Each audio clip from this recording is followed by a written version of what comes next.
I remember when the first Hollywood writer's strike happened, many of the shows that I watched were on hiatus, and that really upset me. Like Stargate, for example, went on hiatus, and I was like, just pay the writers. Just pay them so that the show can come back. Now the writers are striking and almost no one cares. And the reason is that most people do not watch TV shows anymore, or the ones that do not find them as important to their daily routine as to care when they go on hiatus. And there's a good question. It's like, why is that? Why are we here from where we left? That I think like the answer can be found in a study that Lego did a while back. And you don't even need a doctor in a lab coat to tell you this because it's common sense. All of us were kids and we did play with action figures or dolls. But for some reason, unless there's a study, unless there's like a scientist telling you how the world works, most people refuse to believe that is true. So what does this study do? Well, it actually looked at how kids play with toys, and it broke them apart by gender.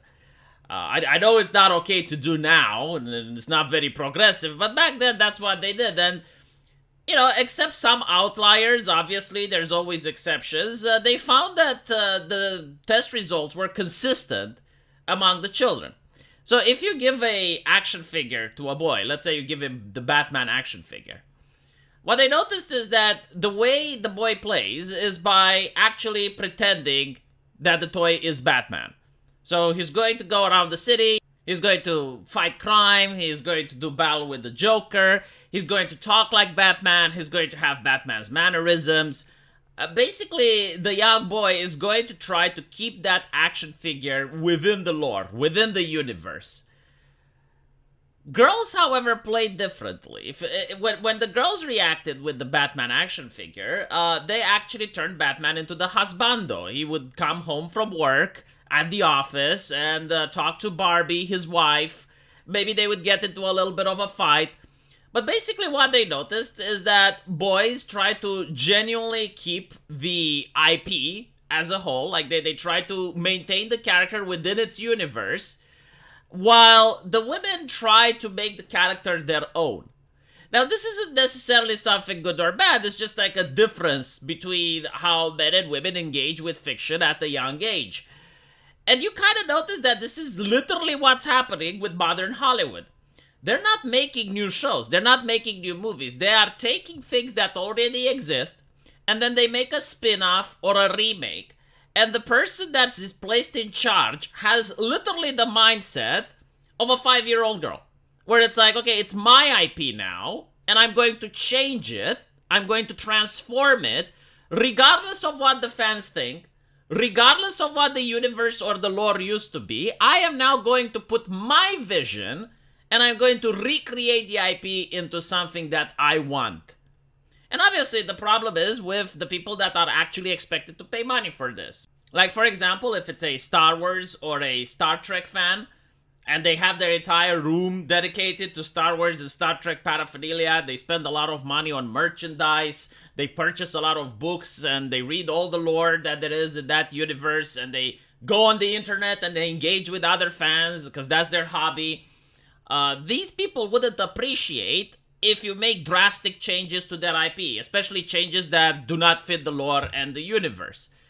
They do not like it if you make a new Star Wars movie and it focuses on this new character, Rey, which is an empty card box. She's got no personality, she's got nothing going, but like she's really powerful, and right, it's not the same Star Wars story that they expect. And you mistreat the characters they care about. You mistreat Luke, you mistreat Han Solo, you mistreat all these characters that this individual has spent time and money in order to appreciate.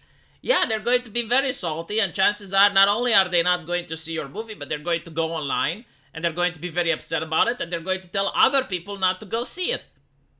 If you mistreat Picard, if you mistreat some of the original cast, yeah, you're going to get the same reaction. And you notice that with Picard Season 3, when they actually show respect to the fans, then it actually became popular.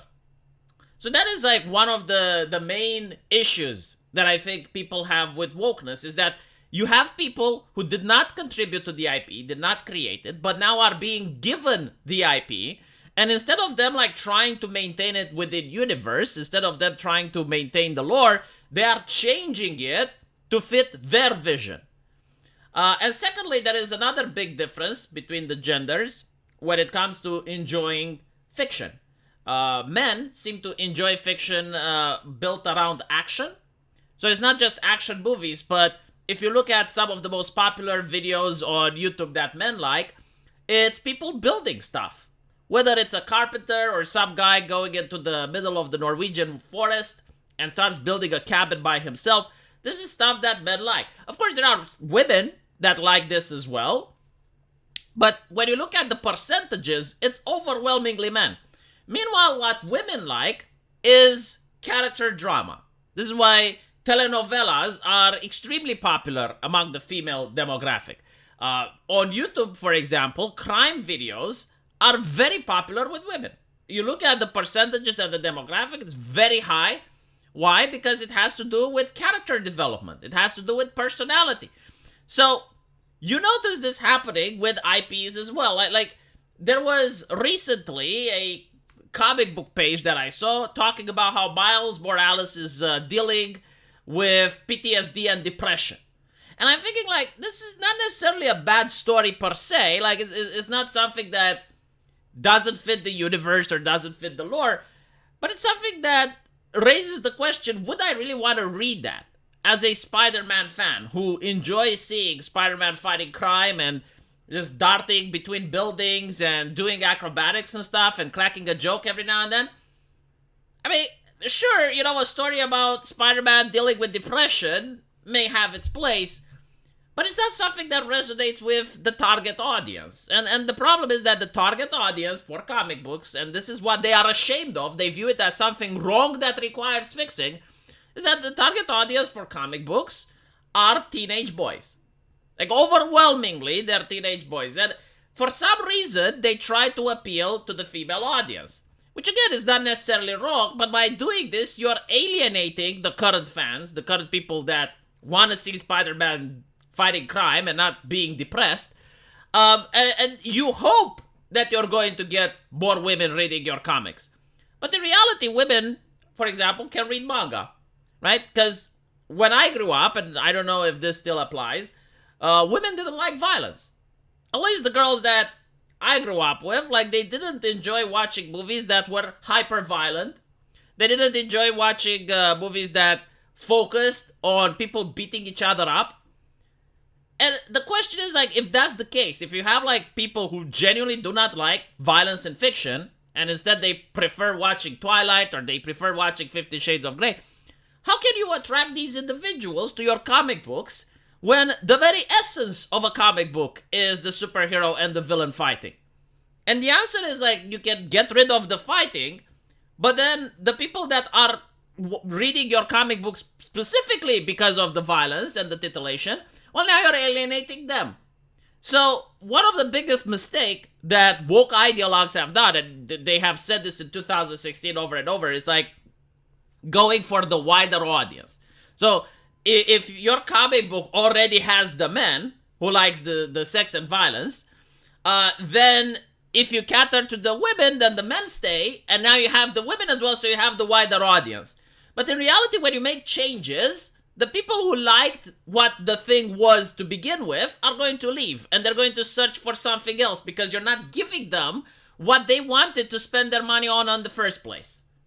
So I think this is how you end up with the writers striking and no one caring about it. I think, like, this is the main reason, and I don't know if it's ever going to be fixed. And one of the things that they could have done, which would have probably been a lot better, would be to create new IPs. Because if people are already invested in an IP, the new story that you're trying to tell may actually be interesting, and you may actually have an audience for it, but when people expect something consistent and you're changing it, they're going to leave you. And you only have the promise of getting new fans, which may not even happen. So it is what it is. Like, for example, the new Indiana Jones, you know? Like, if they would have chosen not to have Harrison Ford in there, like the geriatrics edition, then maybe people would have wanted to see a movie about an explorer that's in the same vibe as Indiana Jones. It's like a spiritual successor, but it's something different. Of course, they don't want to do that, so it is what it is. Let me know what you guys think, and as usual, I will see you in the comment section. Take care.